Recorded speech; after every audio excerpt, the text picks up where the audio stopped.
You will find things probably, I'm going to guess, for $20, and you'll find things for $20,000 and everywhere in between.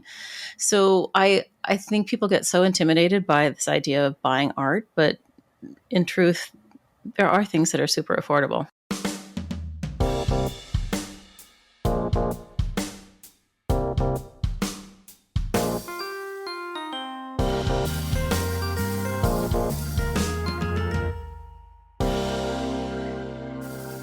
Hello, print friends, and welcome. This is a bilingual podcast, so if you subscribe to us, you'll be getting episodes in English with me, as well as in Spanish with Reynaldo Gil Zambrano. Together, we speak with people around the globe about their practice and passions in the field of print media and multiples. This episode is brought to you by Legion Paper. Legion Paper is a fine art paper company that represents the best papers in the world. They either stock it, source it, or make it, with brands like Stonehenge, Somerset, Coventry, Reeves, Arches, and more. Legion is the best paper resource for every artist's and printmaker's needs. Learn more about the variety of papers Legion stocks at www.legionpaper.com. My guests this week are Anne Shafer and Luther Davis, who join me today to talk about the Brooklyn Fine Print Fair. It will be having its inaugural event in March of 2025. We talk about why art fairs are important, the culture of buying and selling prints, the programming this fair has to offer, and what artists can get out of attending a fair even if they're not showing. Hi, Anne. Hi, Luther. How's it going? It's going great. Yeah, nice to see you. Yeah, good to see you too as well, across space and time zones. And I'm really excited to have you here to talk about your project.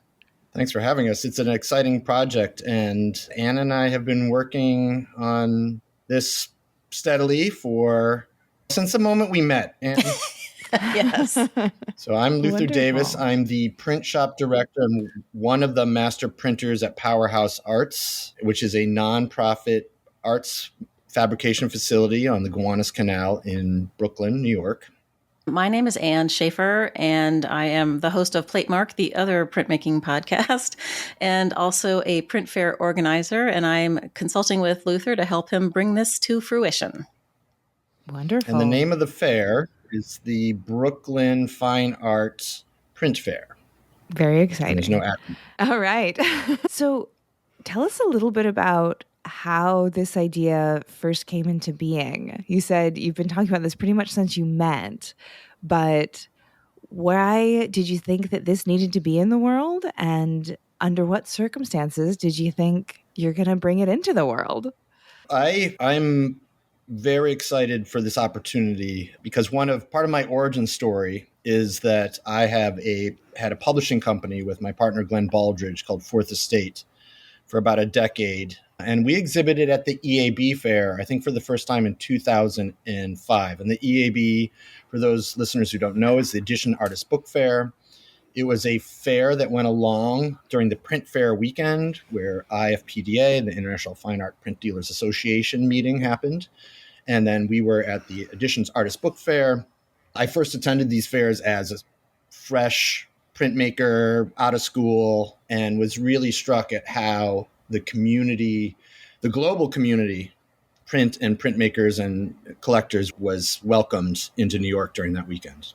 When I first saw Powerhouse Arts, we have it's an abandoned power station, and it has a very large event space that as part of its DNA. And the very first time I saw it, I was like, this has to be a print fair. The EAB fair no longer exists.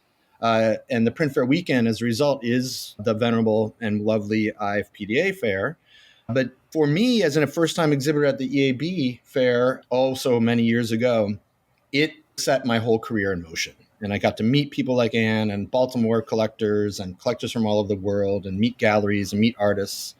And I don't think I could be here now without the spirit and camaraderie that the EAB fair offered me many years ago. The EAB fair was primarily, I would say, Luther can attest to this, for more emerging or smaller or younger or lower price point prints, dealers and publishers than the IFPDA, which is great because they complement each other. But it was when it stopped running, which I can't remember how long ago it was, but it's a super, super huge void in the ecosystem. So we put our heads together and said, we got to do it. Yeah, and Cool. when I exhibited years ago, it was the only place that we could show. It was only there weren't at the 2005. There wasn't a fair system as there is today globally. It was the inkling. It was starting, but it was a place that the EB accepted us that we were young and never done this before.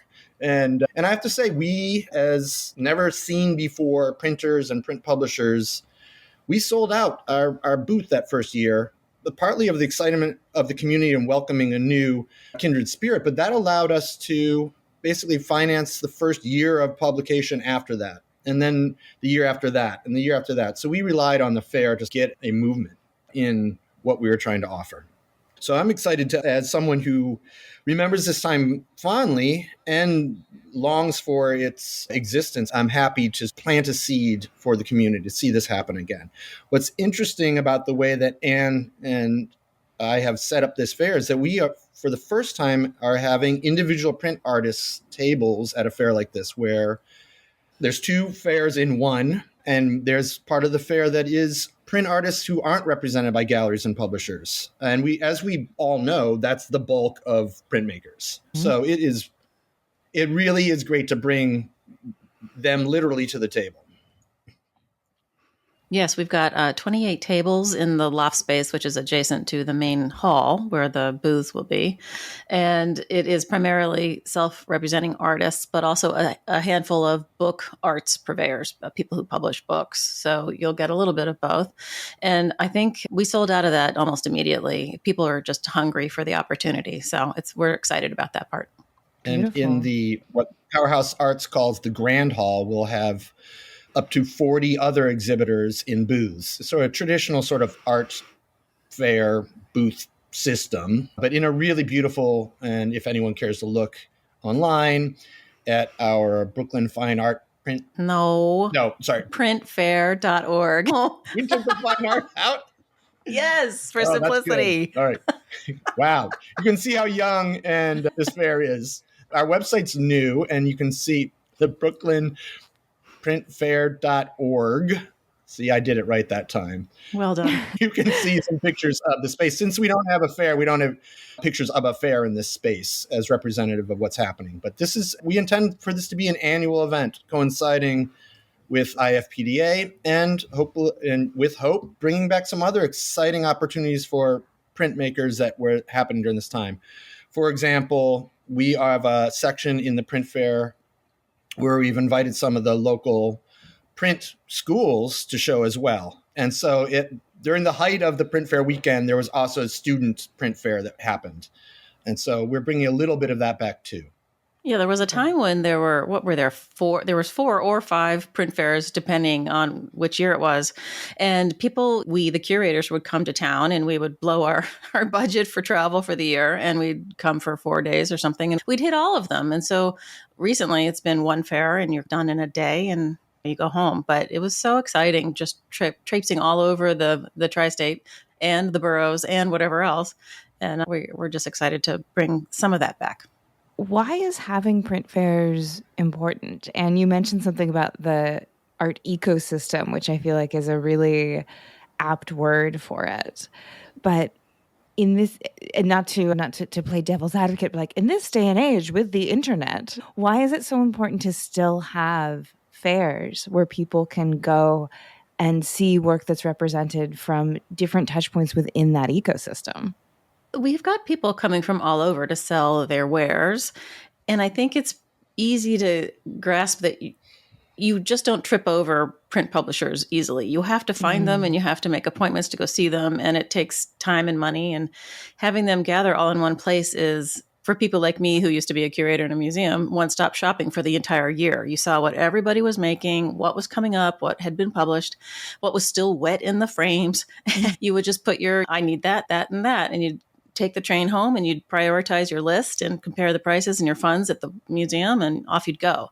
And it was critical work for us to be able to access all of those people at once. But the real thing, and Luther should probably address this, is there seems to be an age out of older collectors, and there doesn't seem to be an incoming younger group of collectors. And if we don't start them young, we'll never get them. So we really are trying to grab the youngsters, as it were, the students, and showing them what it's about, educating them and showing them how much fun it is and how easy, and just trying to get the whole thing, all boats rise. I have to echo what Anne just said. And as a educator, I teach at Parsons School of Design and Print. There is a huge number of print artists and print enthusiasts out there, that a new generation is constantly being born. And that there needs to be that fair generates a certain kind of energy within a community. I was a swimmer, competitive swimmer for many years, and we would go to these big state meets and national meets where we would shave our heads and get mohawks and shave down our bodies. And you'd be in this fair with everyone in the nation that was a kindred spirit, and the energy be crackling with this energy. The energy was there, right? But we were all weirdos because we all had shaved hair. And while you were there, you're part of this huge ecosystem, this huge community, and you felt you were in a bubble, right? And then when you left and you went to McDonald's and you had a shaved head, and you're like, what is with that guy? Everyone's like looking at you strange, and you're like, I don't care. I have the sport of the millions behind me. So that kind of energy you get at these fairs, that kind of input and that kind of cascade within a community happens when you get together.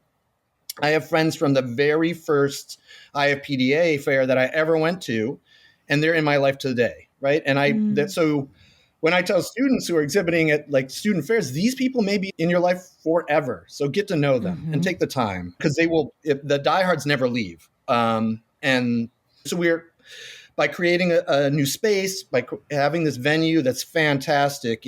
We have, by the way, in this venue, there are multiple print shops. It's one of the, as far as I'm concerned, one of the first print fairs to have multiple print shops that we can do demos in. So we have my collaborative print shop, part of Powerhouse, and then Manhattan Graphics has moved into our building and we'll be up and running by then. So MGC Awesome. Print Studio, and we have a digital lab, and we have a ceramic studio, and the metal shops and lecture halls. And so it's a really perfect space for something like this, and in a perfect location. Brooklyn has so many artists and so many print enthusiasts. It's pretty remarkable. The other thing that we've talked about for a long time is the connections that younger artists can make with the dealers and the whoever. Because print people are collaborative by nature, everyone is happy to talk to you. So it's not like walking into a fair in Miami where they're not going to talk to you unless you ooze money. These folks want to make connections. And I've seen students at the Baltimore Fair make connections where they've landed a job after graduation with some of these people. So it's, I think, incredibly important for that part, but also I have friends who are artists that come to the fair. One of them I drag to the fair because I'm like, you need some energy. And by the time we're through, I need to go make something right now. Yeah. So it's good for all aspects, really. It's community building and artistic energy building. And what about the significance of seeing work in person? I feel like that for me, when I go to fairs, is such a treat, and it's so mind-blowing, and I think it adds to that energy and excitement that you both were speaking to. But just that ability to actually experience work, some of it maybe you have seen online ahead of time, and then just get that totally different corporeal experience of standing in front of it, or seeing it behind glass, or maybe even holding it in your hand. Yeah, I mean, as a printer, the very first thing I do is pick up a print and smell it. So that's a weird little fetish thing that I have. But you can't do that online. You can't do that remotely. You can't do that in a casual conversation over the internet. So the look and the feel and tangibility of these are tangible objects, and the care that goes into this is reflected in seeing them in person, of course. And I would have to say that if you're a printer or a print collector or an artist, by holding the thing, by seeing the thing, you can start to connect its other synapses that fire, because you can see the layering, you can see the trapping, you can see the way the care that goes into an aqua tint. You can see these things, and you can't just, you just can't see this on the best of computer monitors. So for sure. And also with Instagram and whatever else you're looking at, if you're an artist making things to look good on Instagram, they will look different in person, and you are after all, going to buy it for hanging in your house, and it will be the real thing, not the screen. So I feel, and scale is the other one, of course. Like you think it's going to be huge and then it's small, or vice versa. And I don't know. I think that seeing things in person is critical, but I think also when you're standing there talking to the person who printed it, like Luther, you get so much more, like the object itself, it starts to imbue the energy that went into the making. And Luther can tell you exactly what happened when Ivan was in the shop with him and whatever else. And so it just is a far richer experience than when you are hosting your first dinner party and you're saying, this is the print I bought at Powerhouse. Let me tell you what they told me about it. It just makes for a much better relationship to the art. Yeah, I have to agree with that. And when the funny thing about this experiential looking at paper or whatever people are printing on, amazed at how if a booth is slow and they just start moving stacks of paper with prints around, suddenly a huge number of people assemble to see the show, to hear and then look at this one, and then look, oh, by the way, let's go back to this one because this tells a story that informs this, the making of this one. And you can't get that, right? I can type that out, and on Instagram, you're going to swipe, right? You're going to, oh, that's nice. Yeah. Maybe go in and then swipe, right? So here, by moving and seeing this much imagery, the real-time experience, once again, it comes down to the smell and the glisten. And for me, all fine art has three things, and I always want to like look, smell, and touch, and you don't want to grab. I want to embrace them. So you can't do that online. And then I'm really, really excited how conversations get started when people see things. And you can't, it's different when it's online. You can't like, wow, did you see? Oh, let me take you over here and introduce you to someone and we're looking at the same thing, all talking about it in person. And then the real, that's where the stories really start to happen.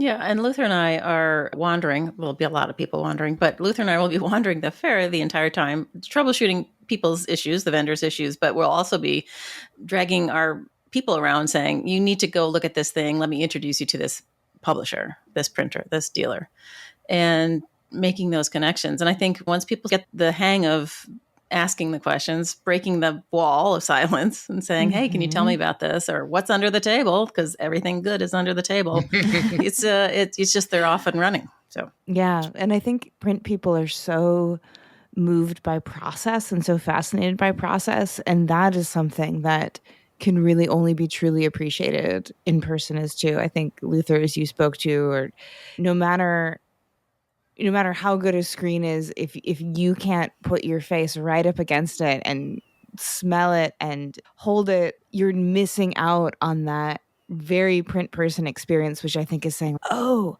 I thought it was this, but it's actually a spit bite, and like just going through all those details, those juicy details of printmaking. Absolutely. And because of that, we will be having demos too, to just take it a step further. So Manhattan Graphics will be having, we are scheduled to have a demonstration each day. That we're not overloading the fair with demos. That's not the point of it. But we would, for those who are curious to get a little bit more knowledge, there will be some print demonstrations, and then we have some speakers each day lined up as well, and some big reveals of some really interesting projects, and some partnerships with other nonprofits. For example, Print Center is going to be working with us on some content for the show, and Poster House as well. Poster House is an amazing poster museum, and so we'll be having some wheat pasting events and some talks about the difference between posters and prints. And these are conversations that when you're getting into the beginning of collecting, there's important knowledge to be had. And I'm excited for these talks. I can tell you who other people are. Would that help? Yeah, please do. Is this who will be in the talks?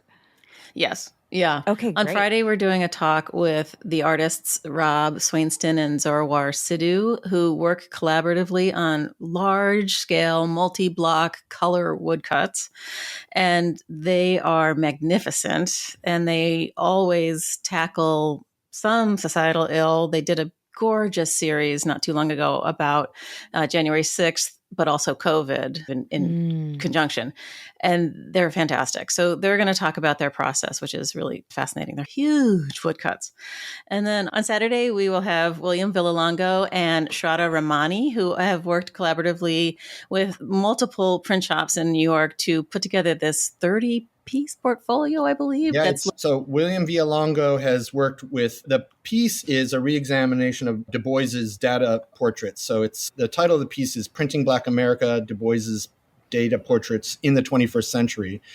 And his partner, Sharada, and he have re-looked at Du Bois's historical infographics and very important documentation of Black lives in America and contemporized it. And this is, as far as a project, I'm really glad that Powerhouse Arts Print is part of this project, because it's a comprehensive portfolio that's being printed at Island Press in St. Louis, USF Graphics Studio in Tampa, High Point Print Center in Minneapolis, Paulson Fontaine Press in Berkeley, and Maloney Printing in Portland, Oregon. So these are a bunch of print shops uniting around one project.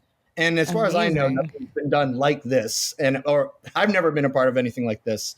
So it really is special for the community. And William and Shraddha are amazing collaborators and great artists. It's real. So this will be a big reveal as well. Yeah, I think we're having some of the works installed in the small hall where the lectures take place. And the two artists will be in conversation with Tiffany Barber, which is cool. And then on Sunday, we have the director of Poster House, which is a new museum on 23rd Street that is fantastic. Everyone needs to go. Angelina Lippert is the director, and she is incredibly eloquent about all of the ins and outs of why posters count and why they should be looked at in the same but different ways than fine art prints. And she'll be in conversation with Nicholas Lowry, and they will do a little duke 'em out, posters versus prints. So I'm excited for that one. And in terms of who will be exhibiting, are there some names you'd like to drop of things that people can be excited about seeing, publishers, artists, that sort of thing? Yeah, we can reveal some names. We have a list of confirmed exhibitors. But I do want to say also that there will be a range of price points. You will find things probably, I'm going to guess, for $20, and you'll find things for $20,000 and everywhere in between. So I think people get so intimidated by this idea of buying art, but in truth, there are things that are super affordable. I digress. So some of our really great, I'm so excited for some of these people to come. We've got some international people coming. We've got a screen print shop from Vienna, Austria coming named Viaduct, which is so cool. And we've got, D&S editions from Paris coming, Deb Cheney and Stéphane Gilbeau. And also we have David Krut from South Africa coming with his fabulous staff from New York. Those are our three international people, which is really wonderful to see. And then also we have, we have Two Palms coming, as well as the Brandywine Workshop and Archives and the Brodsky Center from the Pennsylvania Academy of Fine Arts. And also, of course, Powerhouse and MGC, Manhattan Graphics, will be sharing a booth together, which is super cool. And let's see who else. We've got Tom Huck and Evil Prince coming. And we've got Milestone Graphics and Kingsland Editions and some people that have come to Baltimore over the years, but also some really new to us people, which is super exciting. And there will be there's some, not to reveal all, but there's some interesting booth partnerships too that will be happening, where two printers, two print shops, unify around a booth. So in a true sense of printmaking collaborative and the spirit of the community, right? The fact that share a booth, you know what, that's great. The more the merrier. So there will be a bit of that energy as well. So I think, it's really going to be a never be seen kind of energy that's going to be in this fair. And what I really am excited about as far as first time print enthusiasts in the community, to get a sense of what the community feels like. And it's important to have this international community, and so we'll have the fact that we have international from all over the country, but that we have international as well is really important. We forgot to mention one other program that will be occurring starring one Miranda Metcalf. Miranda and I are going to host a Bring Your Own Coffee, BYO Coffee meetup ahead of the opening of the fair on Friday morning. So as we did last year, we'll be together and chit-chatting with whoever comes by with their brought in coffee. Absolutely. Yeah, we did that at the IFPDA fair, and that was really fun. Got to see a lot of print friends and plate mark fans all in one place. So we're really looking forward to that too. And just being at the Yeah, fair, as you say. Yeah. that was a that was a lot of fun. And there is by the way, a VIP section, but I think you are the real VIP section, guys. So for our listeners, I'm sure if you really want the VIP, come to the coffee. There is a VIP night, and we have a really interesting VIP lounge that overlooks the fair. But nothing really. The very important people in the room are really going to be I would say, the super enthusiasts who just will bring all the passion, and as you both do every day. The very important podcasts. Yes, exactly. And speaking of the two podcasts, which we like to call Hello Plate Mark sometimes, there are people who will be amongst the self-representing artists and actually in the exhibitors' booths that have been on both Hello Print Friend and Plate Mark over the years. Like the two that come straight to mind are Miguel A. Aragon and Annalise Gretovich have been on both pods. So there's a bunch of them, and we don't have people on the pod who aren't nice. So yes, come on down and meet some nice people. We were very lucky in that we managed to stumble into a medium that is full of nice people. It worked out really well for us. It worked out very well for us. Wonderful. Yeah. So for people who maybe are going to this fair and it might be their first art fair ever or their first print fair, what are some best practices for artists who are maybe attending the fair as a guest or exhibiting at the fair to get the most out of it? Maybe you're, like we said, there's a lot of programming that it sounds like there's programming for younger collectors, as well as you said, there are tabletops available for artists who are maybe showing for the first time. If you don't know what you're getting into, what should you know before you get into it? Well, I would say, as someone who's worked at a fair, and I'll cover it from two ways. One is I am forever kicking myself for not purchasing a Cristo that I saw, and I think I've brought this up in the Cristo that I saw at my very first EAB fair, which was $500. And that was a lot of money for me at the time. It was a lot of money for me at the time, but I could have pulled it off. So I think some more venerable collectors have told me, I'm like, how do you collect? And if I love it and I can afford it, then I get it, right? And those are the two metrics that I use to do my collecting. And so I've always kept that to heart. You're going to fall in love if you're looking at art. And if as far as purchasing, those are the two metrics that are most important. And there's a quality to a real tangible thing that we already addressed. So that said, for collecting, just you go in there with an open mind and fall in love. And I think that's really important. As far as a printer and engaging the community, be yourself. Know that, yes, print shops are there to make sales. So if you are stepping into a booth or a table and you see a sale happening, that might not be the best time to introduce yourself, but stay around, come back, introduce yourself, but make space for sales to happen. And that's something that, as an exhibitor, I want to have this conversation with you, but I also need to make this sale. How do I tell you politely to stick around? So there's some unspoken rules there too.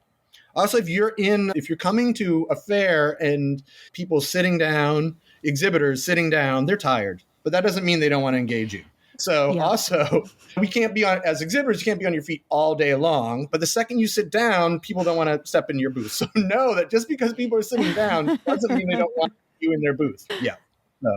You have to gauge that exhaustion. I've also, to amuse myself, tried to see how many people I could get in my booth at a time and set a record. So that's another thing, if you're a vendor, you can try to do, is just see how and start moving things around. That always draws a crowd. Never been to a print fair and you're listening to, I think you need to do a sweep of the fair, right? And if something draws you, go to it, but do a sweep for a fair, see what's there and come back, right? No one's going anywhere. So that's the beauty of it. And you can always come back another day too. Price of admission is $15, which I think is reasonable. It's going to help. The admission price is going to help us subsidize this fair in the future and do more programming, and is vital to the pulling off the vast economics of this fair. As you're walking around, get a drink, think about some things, and go back and ask questions too. You don't have to take it all in one gaze. And I think that's how I look at galleries and museums too. I go through the whole thing and then so what speaks to me, and then I'll go back and look at it. I would say that of the most important things to me are, one, start a conversation with whoever's behind the table. And then my second piece of advice is always ask them what's under the table, what's in that portfolio box, and they'll open it up and start showing it to you. You're not supposed to handle them yourself, so hands off, but they will show you everything that they've got if you're interested. And thing I would say to some of the exhibitors is if you have a small plate that will help you teach people about the process, bring it.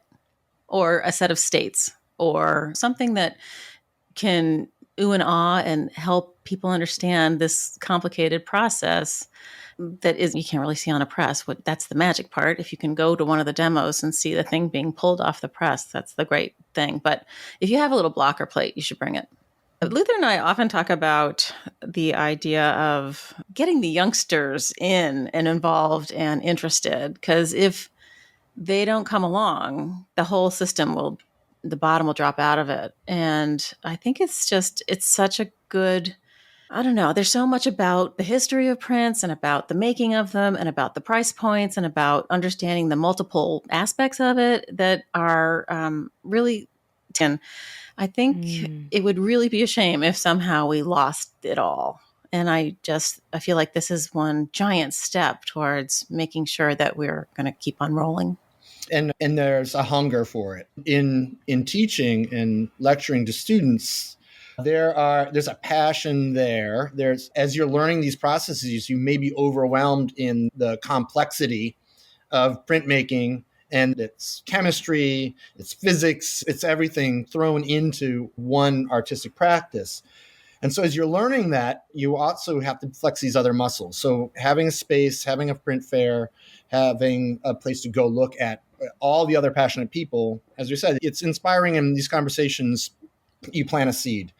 And it's, as far as the culture of print, I think it's never been stronger. And so we need more venues. In New York, wall space is precious in galleries. So prints don't often make the walls.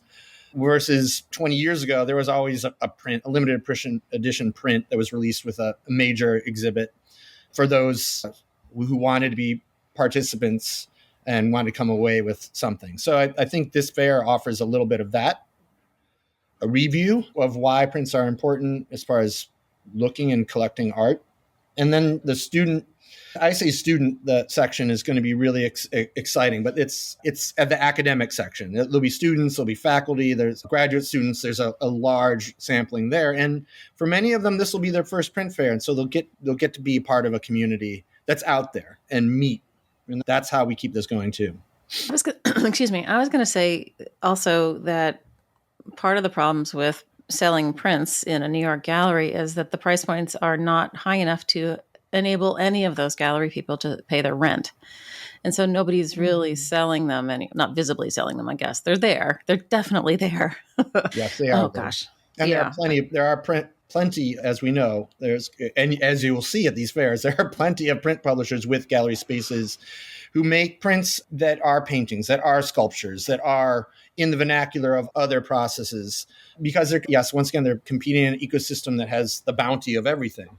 And then I think that is also one of the beauties of print as a technology. It's a mercantile technology, right? It's practical technology that can do anything. So as we're talking about what a print is, what is a print, right? What is a fine art? What makes something fine art versus commercial, right? Versus I'm going to be 3D printing something. Is that a print? Skin. Yeah. So yes, we are in a dawn, as I mentioned, we're in the dawn of a new print era where we can print anything. And I love the fact that we will be able to print anything soon. I love that we're printing, right? Print has won the language war anyway against, we're not going to sculpt. It is sculpture though, right? Well, yeah.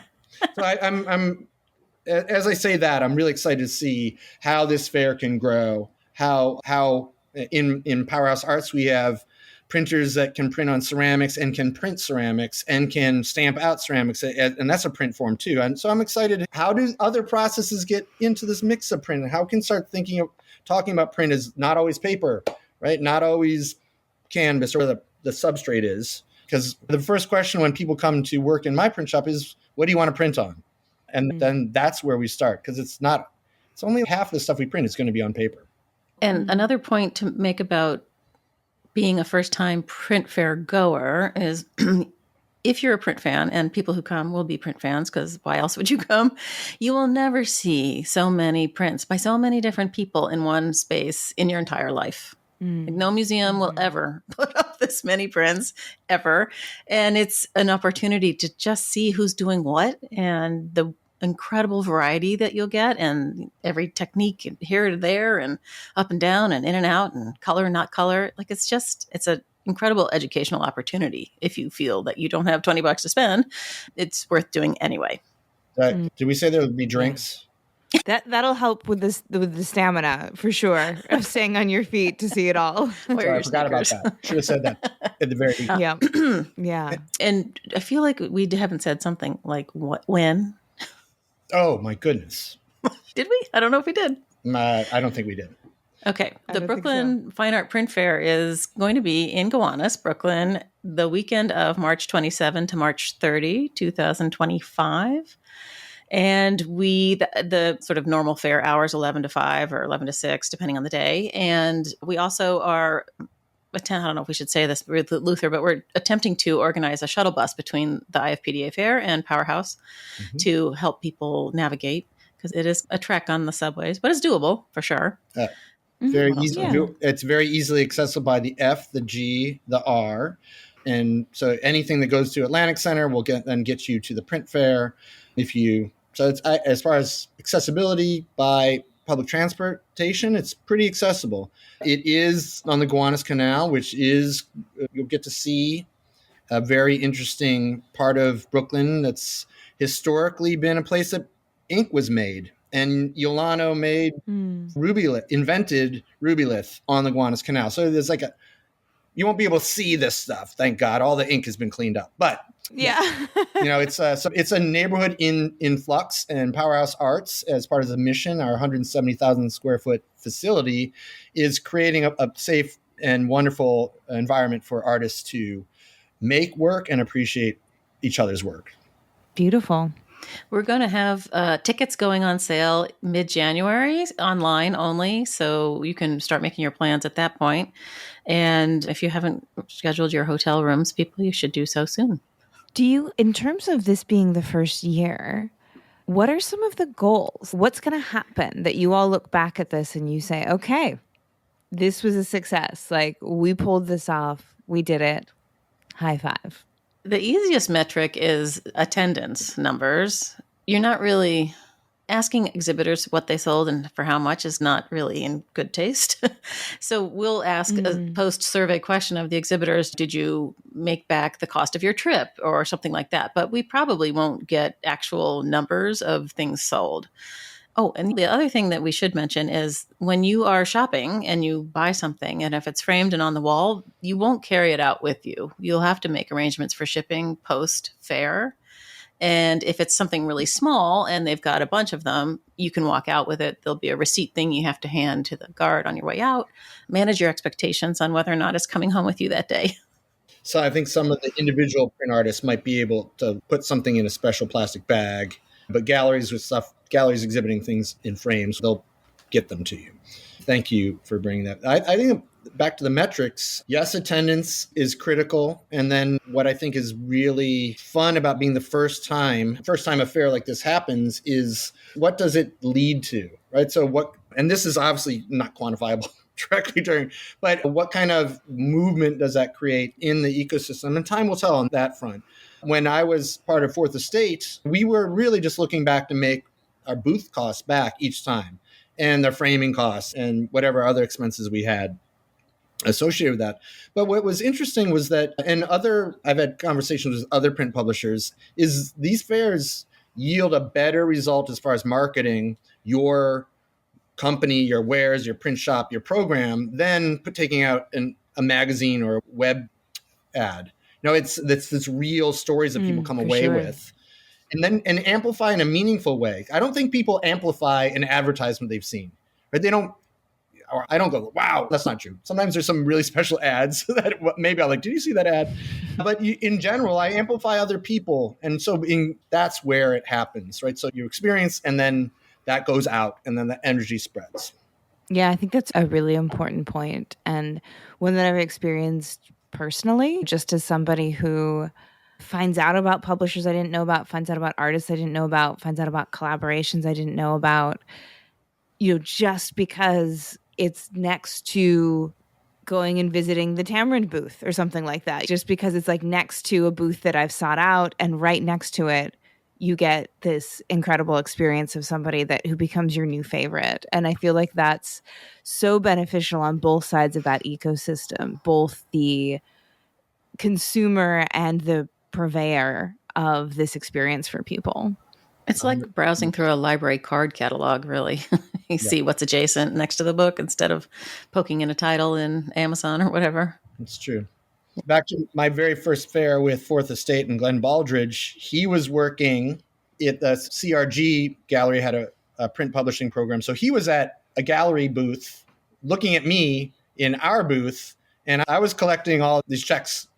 People paid in checks back then, but I was collecting all these checks, and he was sitting there like just watching me rake it in, because no one had ever seen us. And then we got some shows, we got other interests in our programming, all because from this one event. And that sustained us for a decade. Was that first foray opened doors that we never could have done just by cold calling, because that's not a way of doing anything in this field. Yeah, it's still not a way of doing anything. Cold emailing now. Like the fairs are the great connector, honestly. And if you get over your shyness about saying hello, you're going to just be sailing into this incredible network of people and art, and you'll discover all sorts of things. If I can ever help it, I will never miss another print fair ever. It's true. Certainly not this one. That's right. Yeah. What's the who, what, when, where, why, how of this? How can you get involved? When is it going to happen? And where will it be for people who have gotten excited? Okay, I'll do it. All right. So this is the brand new Brooklyn Fine Art Print Fair. It will be taking place at Powerhouse Arts, which is a fairly new nonprofit that enables artists to make their work. So I like to always say, instead of driving to New Jersey to get that thing fabricated, you actually turn around and it's in your own home borough. The fair is taking place on March 27 to March 30, 2025. It's in Gowanus. It's accessible by subway.